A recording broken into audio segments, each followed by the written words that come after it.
So, Danielle Nierenberg is a world-renowned researcher, speaker, and advocate on all issues relating to our food system and agriculture.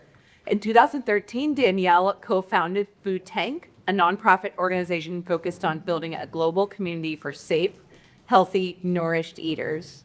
FoodTank is a global convener, thought leadership organization, and unbiased creator of original research impacting the food system. Danielle has a Master's of Science in Agriculture, Food, and Environment from the Tufts University Friedman School of Nutrition Science and Policy, and spent 2 years volunteering for the Peace Corps in the Dominican Republic. Danielle is the recipient of the 2020 Julia Child Award. Thank you. So Danny, one thing that struck me being here at the museum, part of their exhibit is to really shed light on the village that was built around these inventors who sometimes you only know their name and you don't know the people behind them. And I know Dan referenced this morning that a dream can't be fulfilled by just one person. It really takes a village. And I look at people in this room, many of you I've been able to meet or hope to meet later this evening. And this is really, we represent that village that's forming around cultivated meat and that discussion in the future of our food system. And we're all here because we're curious, we're captivated, we're asking questions. And, we're all choosing to be here away from our homes, away from our businesses, away from our important work we're doing in the corner of our business, policy, or sustainability world. So my first question to you is, what brings you to this room? What makes you want to be here and pull up a chair? Yeah, thank you. And before I begin, I want to thank Meatable and the whole team for inviting me here. It's been such an honor. I've known Trip for a really long time. So again, just really pleased to be here, learning from all of you, meeting so many great innovators and people who are investing in this space. So and a round of applause for all of you for the work that you're doing. Thank you. So Sarah asked why I pull up the chair. So I'm going to give you a couple of different ways that I think it's important to continue pulling that chair. And having these conversations. In the early aughts, I sort of started my career looking at the growth of factory farming around the world and how the U.S. model, that I think personally is not a good one, has spread to different parts of the world, including Asia, Latin America, and Africa, and really documenting what's happening on those farms and those confined animal feeding operations, what's happening at processing facilities, what's happening with the communities around them, and the impact it's having on workers, public health, the environment, and again, all of us who are eaters. And so I think that's first and foremost what has brought me to this space. And second, this is my job. My job is to pull up a chair. It's never changed over the last 20 years. I'm always sort of digging into these conversations. They're often really uncomfortable. For all of us to, talk about how to change, what has been a well-entrenched sector, the meat industry, and how we change it. And I think it's important to remember for all of us that when we're looking at not just the meat industry and how to change it, but all of the environmental problems and social problems that are inherent in our industrial food systems, that there is no finish line. There is no sort of superhero at the end of this story.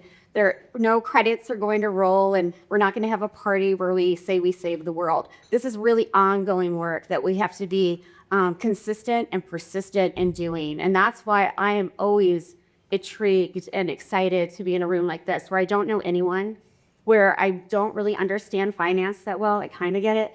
Where, I don't know why you're investing in these things, and I'm curious about why, what the motivation is, and, learning more about Meatable itself and the science behind it, and meeting people I've only read about for, the last decade and a half. So that's why I pull up a chair. And I think the third part of why I do that is I feel a great sense of urgency. I'm no longer in my 20s, right? When I started this work, I feel that we need to make change, and we need to make it, if not now, within the next 5 or 10 years, or we won't have a chance to make that change. And we have this really unique opportunity, this moment in time to make a difference. And I want to be part of making that difference because, there is very little time left. Trip mentioned and gave you a copy of that letter from the 153 Nobel and World Food Prize laureates. And, they call for really bold action on solving the hunger crisis in the world today and improving food and nutrition security. And if those thought leaders think now is our moment, then I think now is our moment, because those are the smartest people in the world. And we need to take heed and really listen to what they're saying. Great. And you mentioned, you're able to sit in rooms like this, similar all over the world, at events and closed door sessions. And I just love you to share, what conversations are you having? What's a common thread that you're seeing, whether it's meat related, soil, big ag, smallholder? Yeah. What's a common thread you're hearing at those gatherings? I think the common thread right now is the climate crisis, right? Everyone's concerned. They're trying to figure out ways to either adapt or mitigate to it. And so I think along with that, we're learning that technology is no longer a bad word. In my world, for so long, when you looked at the sustainable agriculture, regenerative agriculture movement, technology was a bad word. And I think that's really changing. We're seeing this thread that innovation and technology can be a big part of the solution. Not the only solution, right? We don't want tech to solve everything, because it can't, but it can certainly be an ingredient in creating a more sustainable, equitable, just, fair food system, which is, again, why I'm here. That's what I want. And I think another common thread is really the idea that we need this ability to change our minds. I think so many of us have been stuck in our own silos that we don't know how to get out of them, and we're scared to change our minds. We're scared to be influenced by others. And I think one of the greatest things I've seen in my career is people sort of realizing that these issues are not black and white, that they're very gray, and that it's okay not to hold on to the ideology that you had when you started out looking at food and agriculture, to change your mind. I think that's, our superpower as humans. Great. So with all of this, in the letter, they kind of boldly state that we're not even close to meeting our food needs, which is fairly bold. But do you agree with that? Do you agree with this critical juncture? Certainly. Right now we have 700 million plus people who are going hungry each day. About half of those don't know where their next meal is coming from. That in itself is serious. But if you look at the events that have happened over the last month, and in the United States, especially, because what happens in the United States, unfortunately, has a huge impact on the rest of the world. So there is a real threat to the U.S. Agency for International Development right now. And that is an agency that provides not only humanitarian aid, but research and extension services to countries all over the world. It helps farmers improve their soils. It helps limited farmers gain access to tools that they might not have before. It helps children learn in schools. This is a really critical agency that is now not just under threat, but is being dismantled piece by piece by an oligarchy.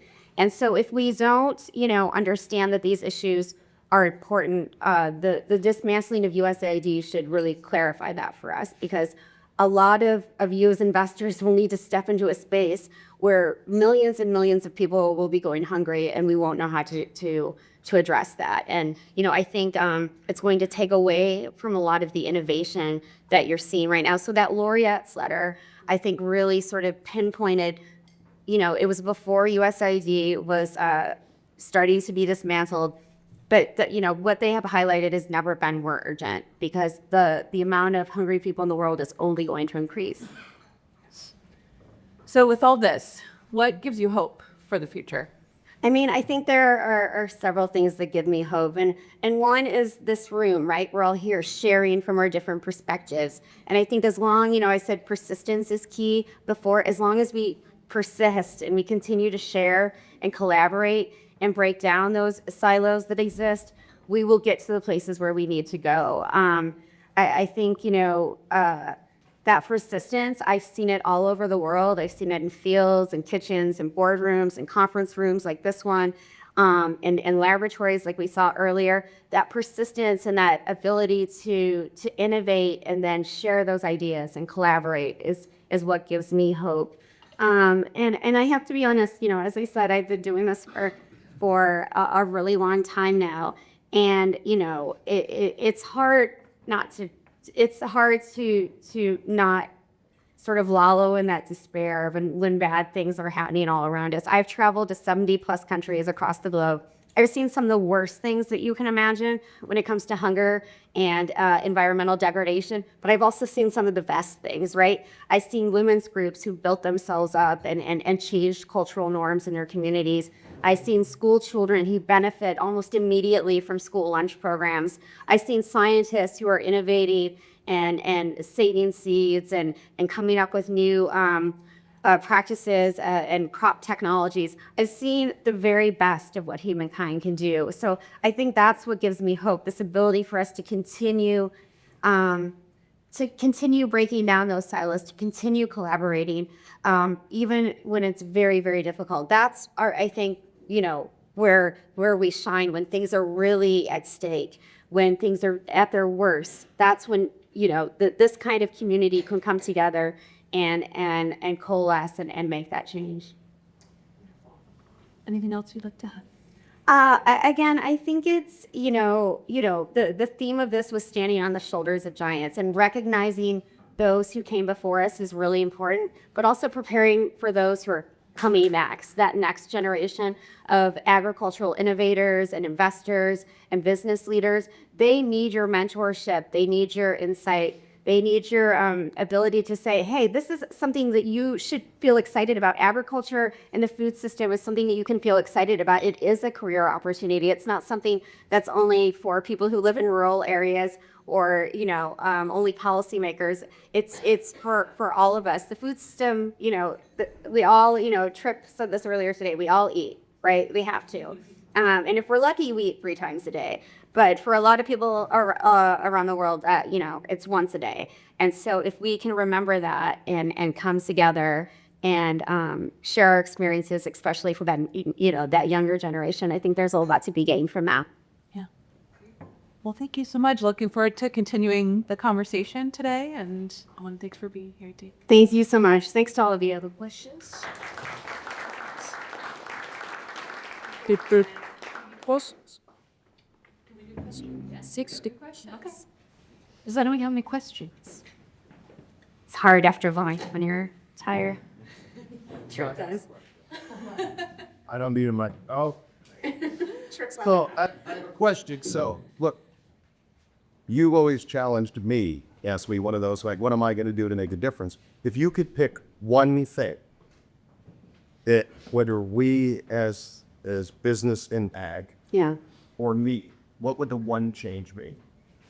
Gosh, I mean, those are always hard questions, which is why I usually am asking the questions, Tripp, instead of answering that.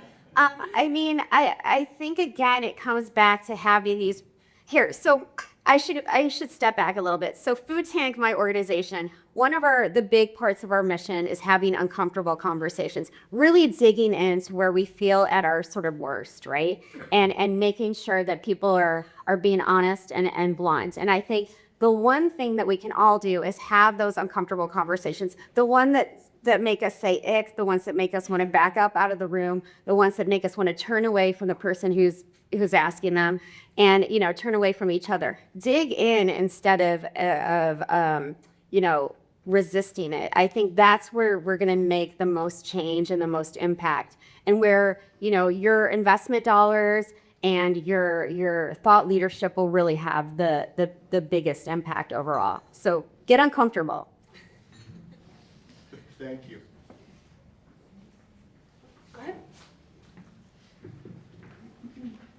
You mentioned there's 700 million people having hunger every day. We know that there's hunger in the U.S. Yeah. Do you think what's the reason, the primary reason, the secondary reason for that? There are a couple reasons for hunger in the United States, which I think, when we all think about that, like there's hunger in the United States, that seems deplorable. It is deplorable. One of the richest countries in the world, right? We should not have hunger. There are many reasons for that. One is inherent racism in our food systems. I think another is the lack of political will. There are many communities in the United States who just don't have access to a grocery store, a farmer's market. They don't have the infrastructure because of political policies to have the access to get food or be able to afford it. And I think that is key, access and affordability. There's a huge lack of it in the United States, where we call these places food deserts. They are not deserts. They're places filled with innovation, but again, they don't have the political will behind them to make food available and accessible to everyone. But great question. Thank you. I love pointing out what's bad in the United States.